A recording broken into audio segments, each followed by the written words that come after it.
আইপিএলের ৪৪তম ম্যাচে কোন দল জিতবে, পাঞ্জাব কিংস নাকি কলকাতা নাইট রাইডার্স? তা ম্যাচের আগে ফলাফল ফাঁস করল জ্যোতিষী টিয়া পাখি। আশা করি এইসবের বিস্তারিত জানতে পুরো সময়টি আমাদের সাথেই থাকবেন। আইপিএল ২০২৫-এর ৪৪তম ম্যাচে মুখোমুখি হতে যাচ্ছে পাঞ্জাব কিংস বনাম কলকাতা নাইট রাইডার্স। এই ম্যাচটি অনুষ্ঠিত হবে কলকাতার ঘরের মাঠে বাংলাদেশ সময় রাত ৮টায় এবং ভারতীয় সময় সন্ধ্যা ৭টা ৩০।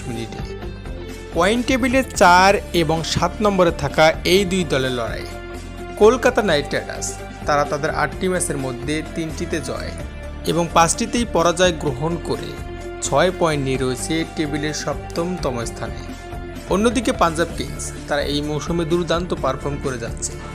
তারা তাদের ৮টি ম্যাচের মধ্যে ৫টিতেই জয় এবং মাত্র ৩টিতে পরাজয় গ্রহণ করে ১০ পয়েন্ট নিয়ে রয়েছে টেবিলের ৪র্থ স্থানে।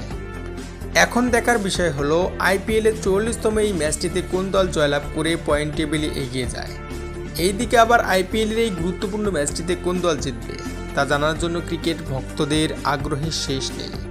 তাই তো জ্যোতিষী টিয়া পাখি ম্যাচের আগে ফলাফল ফাঁস করল। জ্যোতিষী টিয়া পাখির সামনে কলকাতা নাইট রাইডার্স বনাম পাঞ্জাব কিংসের পতাকা খামের মধ্যে রাখা হলে জ্যোতিষী টিয়া পাখি সেখান থেকে কলকাতা নাইট রাইডার্সের পতাকাটি তুলে তার মালিককে দেয়। এখান থেকে অনেকেই ধারণা করছেন ৪৪তম এই আইপিএল ম্যাচটিতে কলকাতা নাইট রাইডার্স জয়লাভ করে এগিয়ে যাবে। তো দর্শক, আপনাদের কাছে কি মনে হচ্ছে ৪৪তম এই ম্যাচটিতে কোন দল জিতবে তা অবশ্যই কমেন্ট বক্সে কমেন্ট করে জানাবেন।